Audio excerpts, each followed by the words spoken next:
જોશી અને નટુભાઈ પટેલ બંનેને પુસ્તકોના શેડ અર્પણ કરો અને પછી ખોલી શ્રી નટુભાઈ પટેલ અને શિવશંકરભાઈ જોશી અને કિશોરસિંહ સોલંકી સાહેબ ત્રણે આ પુસ્તકોના શેડને ખોલીને દરેકના હાથમાં નાથાભાઈ ખત્રી, ઈશ્વરભાઈ રાવલ દરેકના હાથમાં એક પુસ્તક આપો. ચંદુભાઈ રીપીડી બેનો હવે આવી જાઓ, પોતાની બેઠક લઈ લો. દરેકને એક પુસ્તક મહાનુભાવને આપીને આપણે એનું વિમોચન કરીએ. નિરંજનભાઈ ઠક્કર અને હર્ષદભાઈ પણ સાથે જોડાય. થરાથી આવેલા હર્ષદભાઈ ઠક્કર, કારણ કે આ પુસ્તક અચરતભાઈને અર્પણ કરવામાં આવ્યું છે. હર્ષદભાઈ અને નિરંજનભાઈ સાથે જોડો. હા બેહો, જ્યાં બેહો.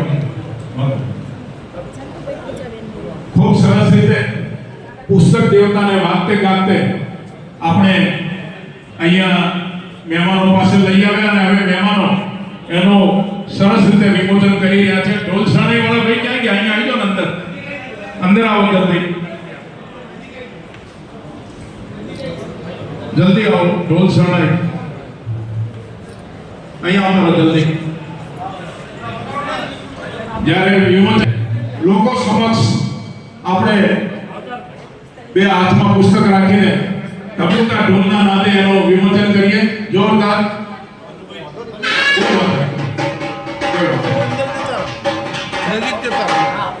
જોરદાર વગાડો.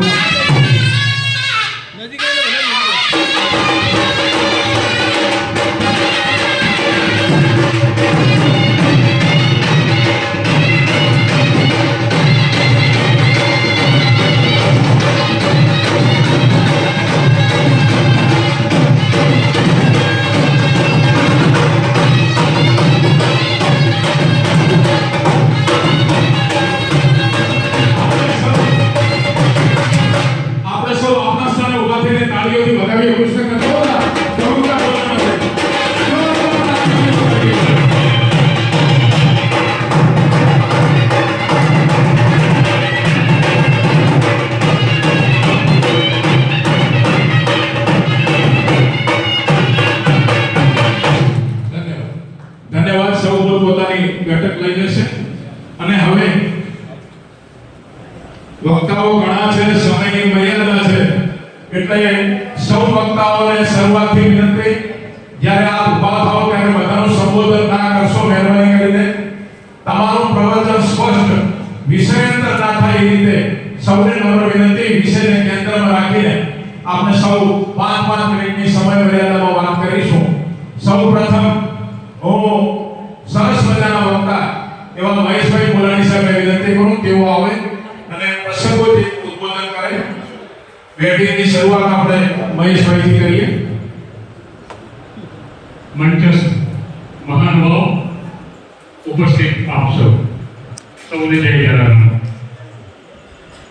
અમારો 52મો ફોટો કનુભાઈ અત્યારે પુસ્તક નિમિત્તે છે. હજી 48 બંધુ સાહેબે કીધું એવા ફોટા મારે હજી બનાવવાના બાકી. આજનો ફોટો મારો પડી ગયો છે. કનુભાઈ સાહેબને ખૂબ ખૂબ અભિનંદન, શુભેચ્છા પાઠવું. મારી વાત પૂરી કરું. આભાર. 5 મિનિટની વાત છે મહેશભાઈ, એવી રીતે નહીં આમ કે તો ના બોલો વ્યવસ્થિત બોલો. વક્તા ઘણા છે આજે અને એને સાંભળવા છે.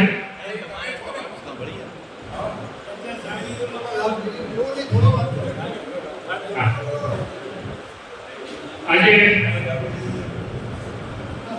આ પુસ્તકના વિમોચનમાં આવવાનું નિમંત્રણ મળ્યું ત્યારે નક્કી કરી નાખ્યું હતું કે આ કાર્યક્રમમાં તો જવું છે.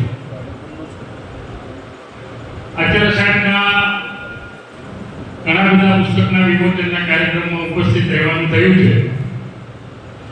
એમની સાથેનો સંબંધ પણ વર્ષો જૂનો છે. અમારા હિંમત વિદ્યાનગર ટ્રસ્ટમાં એ વર્ષોથી જોડાયેલા છે બંધુ સાહેબને બંનેને. એટલે એમની આ ગતિ જે ચાલી રહી છે વાયુ વેગે, એ ખરેખર અભિનંદનને પાત્ર છે. ખાસ કરીને એમના જે પુસ્તકો લખાયા છે એ માત્ર એકલા સાહિત્ય ને સંબંધ છે એવી વાત એમાં નથી, પણ સાથે સાથે ક્યાંક એનાથી સમાજ સેવાનું પણ ઉત્કૃષ્ટ એક કાર્ય કરી રહ્યા છે. આજનું પણ જે પુસ્તકનું વિમોચન એમનું થઈ રહ્યું છે, એ પુસ્તકમાં આપણે એમને જે અગાઉ માણવા જેવા માણસ એનું વિમોચન મહેસાણા મુકામે સાર્વજનિક વિદ્યાલયમાં થાય એવું ભૂલતો ના હોતો, સુગંધના સરનામા, અને એમાંથી કેટલીક જે કૃતિઓ ચાલવીને આજે એ ફરી આજે વિમોચન થયું છે. એટલે એ જે કાર્યો જે પાત્રો દ્વારા થતા હતા, એ પાત્રોને હાઇલાઇટ કરીને એક પ્રેરણા આપવાનું પણ એક ભગીરથ કાર્ય આ પુસ્તકના માધ્યમથી થઈ રહ્યું છે. એટલે આવા પ્રસંગે શ્રી કનુભાઈ આચાર્ય સાહેબને વિશેષ અભિનંદન પાઠવું છું. સાથે એમને હરામને સાધકના બેન લક્ષ્મીબેનને પણ ખરેખર યાદ કરવા જ પડે, એમને પણ વિશેષ અભિનંદન પાઠવું છું. ઉપસ્થિત આપ સૌએ પણ આમના ઉત્સાહ વધારવામાં જે વાત ભજવો છો એ પણ આનંદની વાત છે. અને બંધુ સાહેબની તો વાત આપણે બધા જાણીએ છીએ પ્રમાણે કે એમનો હર હંમેશ સાથ આવા કાર્યક્રમમાં રહે છે. આજે મને જાહેરમાં આમંત્રણ આપવાનું પણ સ્વાભાવિક ઈચ્છા થાય કે આગામી 5-10 બંધુ સાહેબ રાધનપુર મુકામે જે જૈન આચાર્ય જે વિખ્યાત મહારાજ સાહેબ છે અભય દેવ સુરેશ્વરજી મહારાજ એ રાધનપુરમાં ચાતુર્માસ કરવા આવ્યા છે. આગામી 5-10-2026 પુણ્યતિથિના પ્રસંગે એક ભવ્ય વિધિનું લોકાર્પણનો કાર્યક્રમ રાખ્યો છે. આગળના દિવસે 4-10 દેવાય ખાવડ અને સંગીતાબેન લાબરિયા એના ડાયરાના કાર્યક્રમ પણ આયોજન કર્યું છે. ત્યારે હું આ જાહેર મંચ પરથી આપ સર્વેને એડવાન્સમાં આ માટેનો પણ નિમંત્રણ પાઠવી મારી વાત પૂરી કરું છું. આભાર. ધન્યવાદ મહેશભાઈ. એક શાયરી ના આવી. ધન્યવાદ. આજે આ જે કાર્યક્રમ છે એ સમગ્ર કાર્યક્રમનો વિડીયોગ્રાફી આપણા ચંદુભાઈ ઈકડી કરી રહ્યા છે. એનો યુટ્યુબ લાઈવ પ્રસારણ કલા સૃષ્ટિ ફાઉન્ડેશનના ચંદુભાઈ ઈકડી દ્વારા થઈ રહ્યો છે. ચંદુભાઈને ખૂબ તાળીઓથી વધાવી લઈએ. આજે એક બીજી સરસ વાત અહીંયા કરવી છે. કનુભાઈ આચાર્ય સાહેબનું જે સાહિત્ય છે એના પર કેટલા યુવાનો પીએચડી કરી રહ્યા છે, અને એમાંના એક યુવાન આજે અહીંયા હાજર છે. કનુ આચાર્યનો ગુજરાતી સાહિત્યમાં પ્રદાન એક અભ્યાસ એ વિષય ઉપર જેમણે પીએચડી કર્યું છે એવા ડોક્ટર હરધનભાઈ એસ ચૌહાણ રાષ્ટ્રપતિ એવોર્ડ વિજેતા પણ છે, અહીંયા ઉપસ્થિત છે. અને 190 દેશોની કોન્ફરન્સ રશિયામાં હતી, એમાં ભારત તરફથી આ હરધનભાઈએ પ્રતિનિધિત્વ કર્યો હતો. એવા હરધનભાઈ અહીંયા ઉપસ્થિત છે, એમનો થીસીસ લઈને અહીંયા આવ્યા છે. આપણે શરણાઈના સુર સાથે હરધનભાઈને વિનંતી કરીએ એમનો થીસીસ એ કનુભાઈ આચાર્યને અર્પણ કરે. બહુ સજ્જોતર કબૂતર બોલાવો.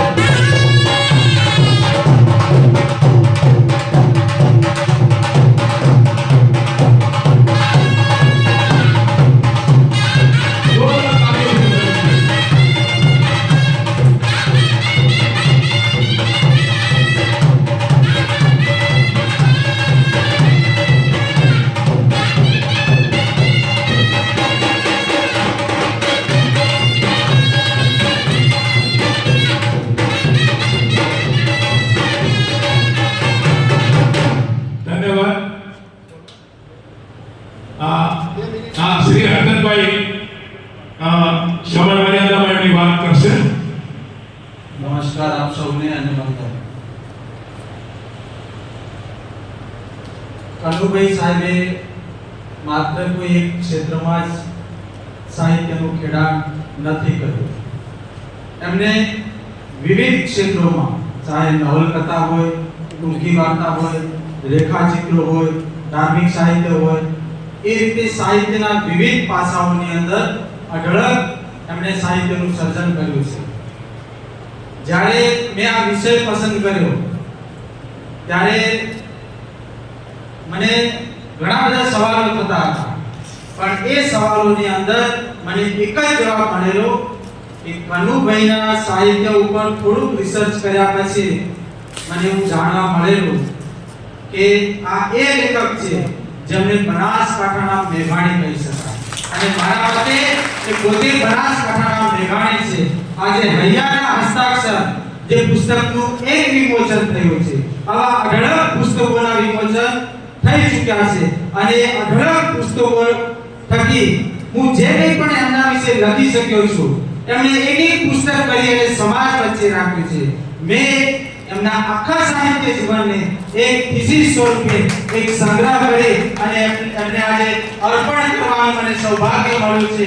હું ખૂબ ખૂબ સાહેબ આપણે દિલથી ધન્યવાદ આપું છું, અભિનંદન પાઠવું છું કે આપ શ્રીએ બનાસકાંઠાની ધરતીને, બનાસકાંઠાના વાચકોને એક એવું સાહિત્ય પૂરું પાડ્યું છે કે કનુભાઈ એ માત્ર કોઈ એક પ્રકારનું સાહિત્ય નહીં, પણ કનુભાઈ સાહેબ જ્યારે પોતે ધારે ત્યારે વાચક વર્ગને રડાવી પણ શકે છે અને એ જ વાચક વર્ગને હસાવી પણ શકે છે.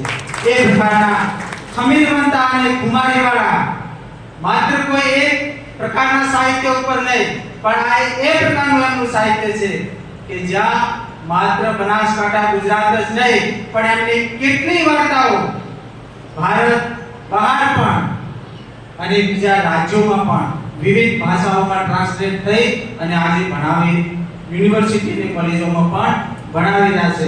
મારે ઘણું બધું કહેવું છે, પણ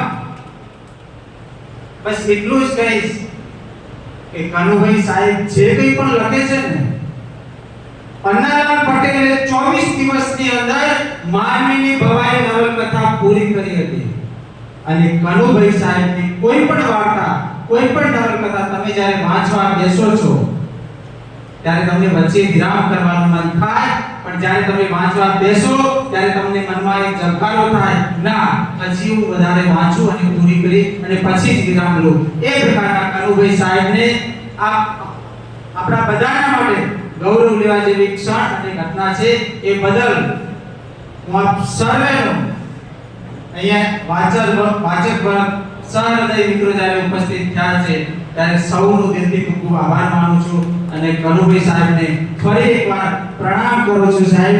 અને સૌથી પહેલી મુલાકાતનું વર્ણન કરીશ કે જે મારી કર્મભૂમિ છે નૂતન ભારતી મડાણા ગઢ, જ્યાં રામજીભાઈ વોરા સાહેબ ત્યાં સંચાલક હતા અને અત્યારે આદરણીય કનુભાઈ સાહેબ છે. એ ધરતીએ, એ નૂતન ભારતી સંસ્થાએ હું કર્મભૂમિ અને મેં માની અને હું આજે જે કંઈ પણ છું એની અંદર એમનો પણ બહુ મોટો સિંહ ફાળો છે. અને ત્યારે હું પીટીસી કોલેજ કરતો અને ત્યારે મને આદરણીય કનુભાઈ સાહેબ પહેલી વખત મળેલા અને એ સંબંધોની યાત્રા આટલા સુધી લઈ ગઈ છે અને હજી વધારે લઈ જશે એવી શુભેચ્છાઓ અને આશાઓ. ધન્યવાદ અર્જનભાઈ. ખૂબ સરસ. આપણી વચ્ચે રાધનપુર કોલેજના મેનેજિંગ ટ્રસ્ટી, જેને આમ તો આખું રાધનપુર દાદાના ઉલાણા નામથી ઓળખે છે, એવા રાજનભાઈ અહીંયા ઉપસ્થિત છે. એમનું સન્માન કરવું, એમની નોંધ લેવી ખૂબ જરૂરી છે. એમના સન્માન માટે રમેશભાઈ કકરાણી, કનુભાઈ ગોકલાણી, સુભાષભાઈ ઠક્કર અને કલ્પેશભાઈ લાલાભાઈ 4 જણ આવે શાલ અને ફૂલછડીથી સન્માન કરે. જલ્દી બતાવો. એક બતાવી લઈએ. ધન્યવાદ.